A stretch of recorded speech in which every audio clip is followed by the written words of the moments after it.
presenting Meteopod. Hello and welcome to an episode of Meteopod, your go-to podcast about weather, climate and everything in between. I'm your host, Omri, and I'm so glad to have you here.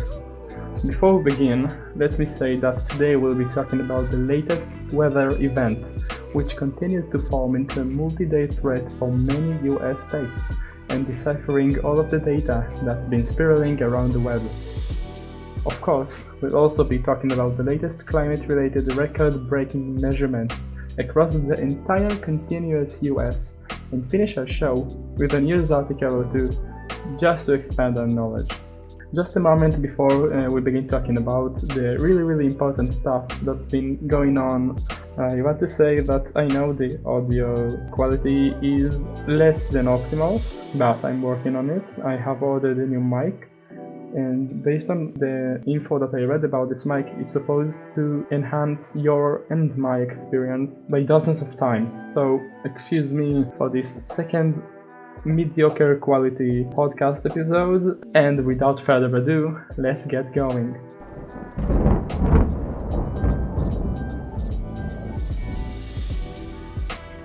As usual, we will begin by talking about the upcoming meteorological events, and believe me, there are quite a lot of them. It is about 6 a.m. For the eastern part of the US, which means that the day is just beginning, and this day will be packed with a lot of weather phenomena, mainly hail, as we can see on the SPC risk map that I found on Pivotal Weather. Let's see what's going on the SPC risk map. So, the weather continues to be severe across major parts of the continental US in the next 5 days. We can only see it into resolution on day 1 today, day 2 tomorrow, and day 3 in 2 days, but we can also see day 4 and day 5 marked as medium probability for severe weather risk across many US regions, so we will keep that in mind. Very large, damaging hail is forecasted to hit across the Nebraska-Iowa border, with Omaha just in the middle of the significant storm risk zone. That's for today, guys, and listen up, because the NWS National Weather Service has issued a medium risk in the areas that I have just mentioned, between the Nebraska-Iowa border with the large city of Omaha, right in the middle of the risk. And the reason for this risk popping really out of nowhere is a very high risk of damaging hail. It is a significant 30% risk. If you know what I'm talking about, you know that it's going to be wild. And for those who live in the area, keep an eye on your forecasts, keep an eye on your alerts. If you've got any access to free or paid radar software, I will say that you should follow the storm if it reaches where you live. Let me tell you that to see how big the hail is on the radar, you should be focusing about reflectivity, which means how much of the radar beam is reflected back from the storm.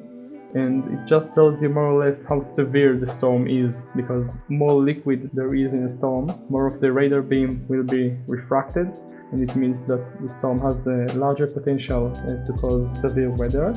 I'll also be looking at differential reflectivity. You take the horizontal scan and the vertical scan and play with them in a formula. It is not specified because the weather models are very complicated, but at the end what you will see is how much of the storm is actually liquid. The higher the values of differential reflectivity, the storm is liquid and less likely to be hail. If you see an area with high differential reflectivity reading and then in the middle an area of low reading, it means that it is hail, and the tighter the area, the larger the hail. I'll also be talking about differential phase reflectivity. The phase, similarly to differential reflectivity, can also signal how heavy the precipitations are in the measured area. The larger the reading of the specific phase differential reflectivity, the object showering upon the ground are more clumped together, which means that if you've got a high reflectivity reading, a low differential reflectivity reading, and a high specific phase differential reflectivity reading, there is a very high possibility for you to witness a hailstorm. You should take it into consideration. Hail can and will damage trees, vehicles, and windows. Please try to limit your outdoor activities while such a storm rages. It is very important and very dangerous to be outside while a hailstorm takes place, because you'll never know when hail starts hitting the ground next to you, and you can never know if it will be a penny size or a baseball size, although baseball size hail is rare. Take that again into consideration. If you know your area well, you know where you can take shelter, continue your day as usual, but then again, there is no safest place than home, apart of if you live in trailers, mobile home, or a house which has not the steadiest foundations. There's also a 5% chance for tornadoes across the same region, as well as a 15% chance for damaging winds for the same vicinity. Tornadoes and winds won't be a large threat, but they need to be thought about. You need to pack your bags, you need to be alert and be vigilant, because even a 5% chance for tornadoes can spawn an EF2, EF3, EF4 tornado in the region that will cause widespread chaos and destruction. It's important to pay attention to the signs, pay attention to the alerts you receive on your phone, pay attention to the TV alerts, to your local meteorological station. They want your safety. The severe weather will continue in the next 2 days, although it shows signs of weakening. Although very widespread, the risk parameters are showing a sign of weakening. We don't know what the relationship will be between day 3 and 4, but we will need to keep checking this information tomorrow when it will be available. For now, that's the situation. Today will be a very stormy day for those who live in Nebraska, Iowa, and the surrounding country.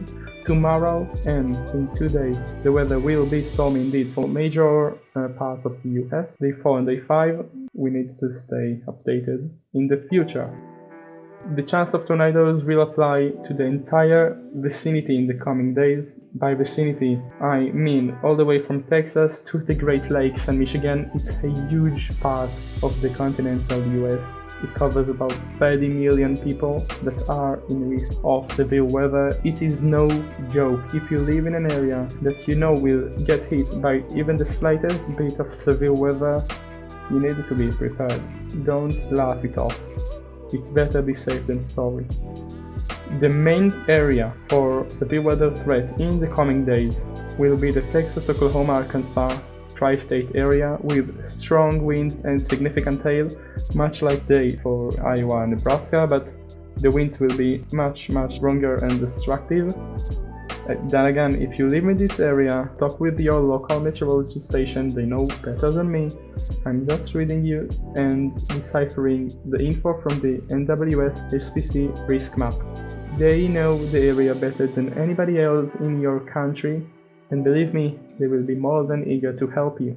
So let's sum it up. I've got a nice list in here right in front of me with a very beautiful map that I found on the Weather Prediction Center website that sums up all of the important severe weather and events in the coming days. April 18th, high winds in eastern California and western Nevada. These high winds could cause elevated fire risk. Do not light any unneeded fires outside during tomorrow's day, April 18th. High winds in eastern California and western Nebraska, as well as high winds in the Texas Panhandle, the majority of New Mexico, and southern central Colorado. Please note that New Mexico has an extreme fire danger hazard issued by the NWS.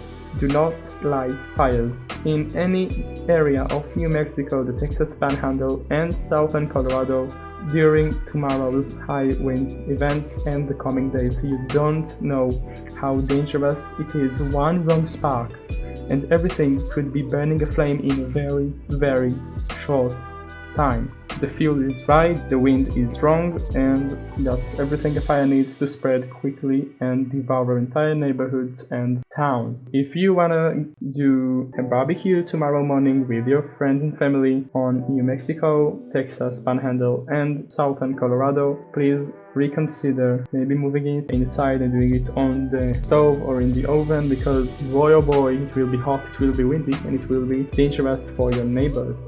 Severe weather will be also occurring, and a severe thunderstorm front will stretch all the way from central Texas to the Great Lakes and Michigan, Illinois, and Indiana. Like we talked earlier, this is the first front that will appear tomorrow. Appears to be dangerous, appears to be developing. We will see what will happen. Pay attention to your local forecast and drive only if absolutely necessary.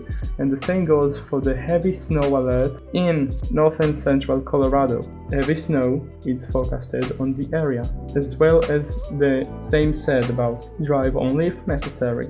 And do not go for unneeded outings with your car because snow piling up on the road is very dangerous and can lead to loss of vehicular control in a blink of an eye. Stay mindful. That's for April 18th. It seems like a lot. We haven't reached April 19th yet, so hang on. Don't hang up. Break it down bit by bit. On April 19th, the severe weather continues and a severe thunderstorm risk is issued in many US states. Texas to southern Ohio, that's a huge part of the US. Millions and dozens of millions are at risk. It's important to stay vigilant because tornadoes are possible during this multi-day event.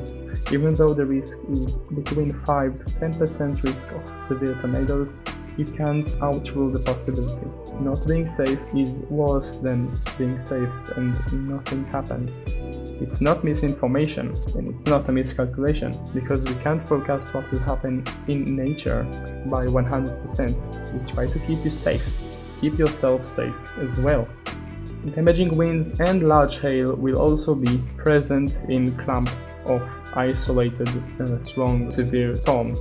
Tornadoes, especially damaging ones, as we talked about just now, are more likely to form near the Great Lakes vicinity in Michigan. In the states that are near the Great Lakes has an enhanced risk for strong tornadoes according to local meteorologists. Be ready to pack a bag full of important documents, food, water, a communication device, and some cash just in case you'll need to evacuate quickly from your home because of flash floods that could happen in cities, in asphalted areas, in concreted areas, and in areas with poor water sewage system. You probably know by this point that multi-day events are more likely to cause flash floods and flood events because of the large amount of rain going down on the same land day after day after day. It gets full of water and the water has nowhere to go in places with poor sewage system, so it will just start to flood and rather quickly.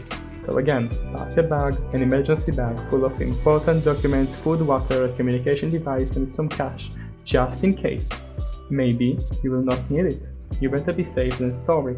The flash floods be likely to occur between central Texas, northern Nebraska, and Arkansas, a very large chunk of the Great Plains. This torrential rain will continue on the 20th of April, 2 days of very heavy rain, thunderstorms in the area. It will not be a lovely couple of days, but we gotta prevail. We gotta prevail and stay safe. Remember, do not, under any circumstances, drive on a flooded road. Go around, don't drown.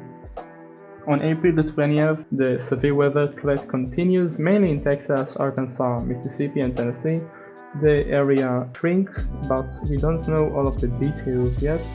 In terms of tornadoes, hail, or wind, we know that the weather will be severe and that's enough for us to prepare.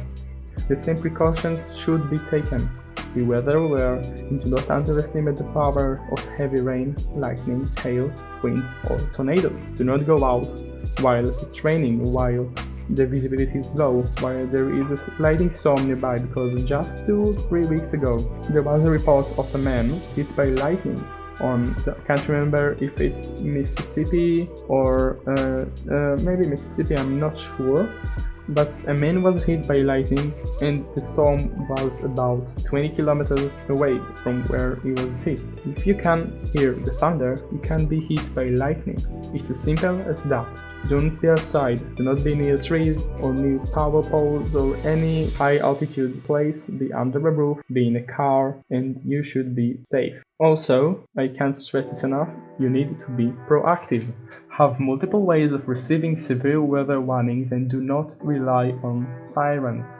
Use applications, use TV shows that promote warnings in real time, and also very important, a weather radio. You gotta stay vigilant and the earlier the merrier. Follow weather news from trusted sources such as local meteorologists and weather stations, and do not spread misinformation from sources you're unsure of. It can hinder the alerting process and inject fear and anxiety into the already so stressful process. Because of the multi-day events just lurking around the corner, I will add a link shows notes that will lead you to the NOAA station listing. It has all of the NOAA, National Oceanic and Atmospheric Administration, radio frequencies, emergency radio frequencies available. Go into this site, follow the steps, very simple steps, and just to ensure you know what's your emergency frequency, tune your radio on. It's very local, it's very safe, it works 24/7, it can wake you up at night. This is a great piece of information you should be considering using for every severe weather event, because those will only get closer and closer together. Now, I know that I have really paced the severe weather situation, but it was only because I wanted to make sure as many of you could listen to it, because a lot of people listen to the first few minutes and then move on. It's important that you know what to do. In case of a severe weather situation, it's important that you know if you will experience a severe weather situation. So now that we get this out of the way, let me just remind you that I am on Threads, Meteomri, Meteomri. You can link me there, you can tag me there, really ask any question, I will answer it, and I'll be very thankful if you give a follow and share my podcast. Let's change the pace and read some climate news. I've gathered two weather articles, one from the Washington Post and the other from AccuWeather, both talking about severe weather situation and extraordinary climatological measurements. Begin to break them down. The first will be from the Washington Post. Has it felt windy to you? See how windy your state was last month. In short, March 2025 was a very windy month. The wind gusts were record-breaking, and they were the 99th to 100th percentile in at least 10 US states. Michigan has experienced its windiest March on record, with the winds being stronger than any other wind gusts recorded before. It is the 100th percentile month, which means there is no other month windier than this March. States such as Wisconsin, Nebraska, Iowa, New York, Tennessee, Missouri, Vermont, Arkansas, and Ohio have experienced the second windiest March on record, with it being the 99th percentile.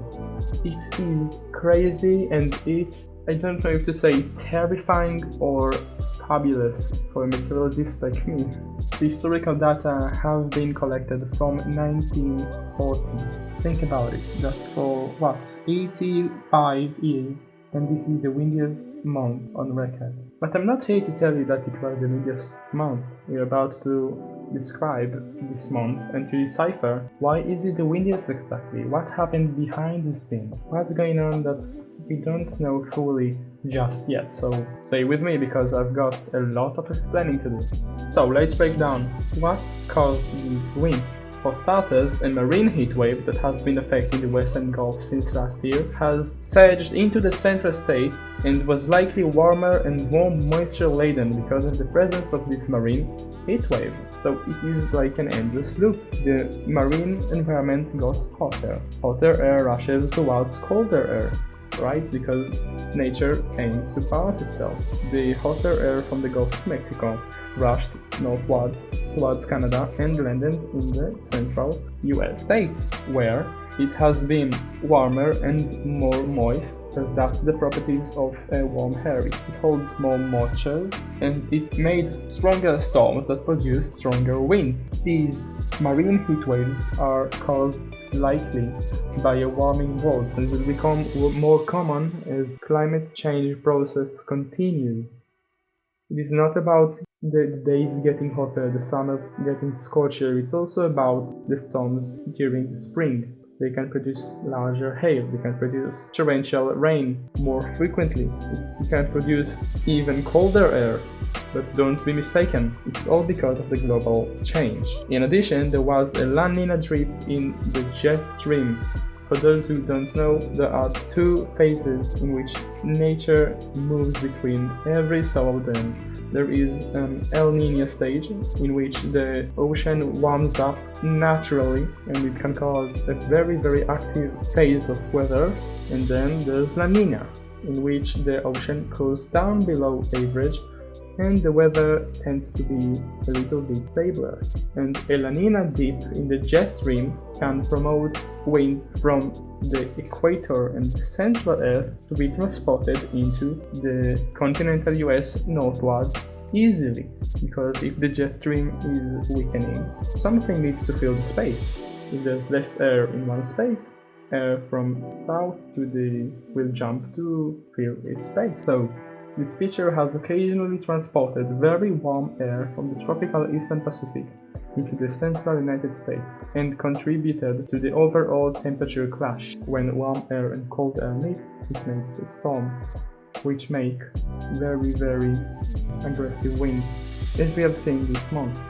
In addition, these winds have often reached hurricane force winds, which fan wildfire flames, causing power outages and triggers deadly traffic accidents. We have all heard about countless trucks being flipped over by wind.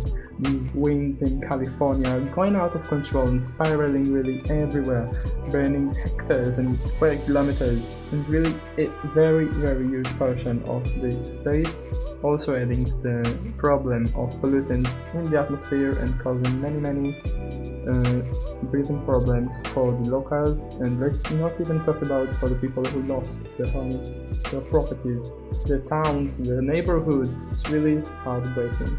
The extraordinarily high number of tornadoes reported across the United States so far this year, 473 tornadoes have reported, most of those in March and early April. In 1.5 months, there were over 470 tornadoes.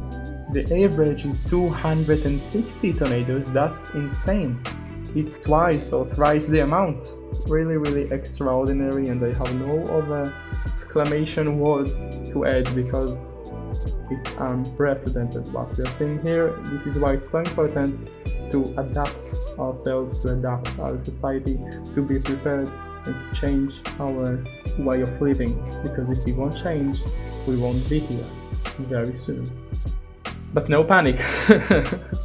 The second climate news headline from AccuWeather is millions of trees snapped in half, over 10,000 without power weeks after Michigan ice storm. So for those who have heard of the Michigan ice storm, it's a major late-season ice storm that caused massive tree damage in northern Michigan and southern Ontario on March 28th to the 30th, so on the end of March.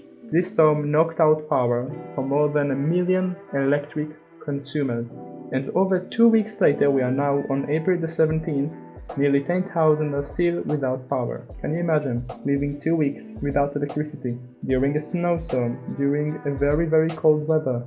It's just no way of living, and all because of very severe weather, very amplified severe weather caused by probably climate change. Over 3,000 state roads were affected, and more than a dozen state parks remain closed, which is a very large number. Some remote roads may not be cleared until early autumn due to the amount of work needs to be done. A lot of small roads, which are servicing remote towns, may not be opened until next autumn. It's half a year, so these remote locations already hurt by the electricity outages, already hurt by the major ice storm, will not be accessible easily via roads because of the extreme infrastructure work. These remote dwellers suffer 3 times the average metropolitan citizen only because of their location. The dead woody debris will have many positive impacts for Michigan forests, but those treetops and branches, they will begin to dry out, and the potential for intense ground fires will increase throughout the next several years, said Michigan Department of Natural Resources. The impact will be felt for the next 40 to 50 years due to the intense tree loss, fire dangers of rotting tree carcasses, and the decrease in forest temperature reduction effort. These ice storms effect, which have uprooted and de-leafed billions of trees in Michigan will be felled for the next half a century because of the biodiversity loss, biofauna loss, the rotting tree carcasses which will make the fire danger in the area unprecedented than ever, and the decrease in forest temperature reduction effect. Now, what is the forest temperature reduction effect? Trees and vegetation lower surface and air temperature by providing shade and cooling through evapotranspiration. Stay with me. Evapotranspiration is a process in which trees and vegetation absorb water through the roots, they take in water and evaporate it through the leaves, right? They don't need all of the water, so they evaporate it to the air. Essentially, this process cools the air by using heat from the air to evaporate water. So, they provide shade, which lowers the temperature, and then they evaporate water to the air, and it cools the air because it uses the heat from the atmosphere to evaporate the water. So less heat, more water. The atmosphere is getting stable. Urban forests have been reported to lower the surrounding temperatures by 1.6 degrees Celsius or by 3 degrees Fahrenheit, which is a difference between a scorching summer day and a hot summer day, yeah?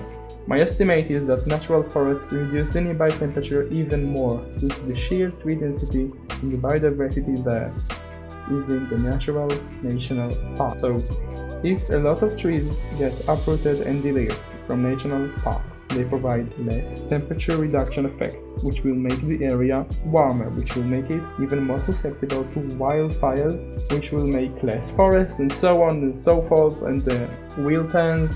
Do you see now how all of these weather phenomena are connected? It's truly insane, and I really can't stress enough that you won't underestimate these effects. They affect everybody, they affect me, they affect you, they affect your neighbors. We all gotta be prepared for larger events in the future, we all gotta be prepared for whatever happens, and we all gotta keep our eyes on the skies, because who knows what will future bring.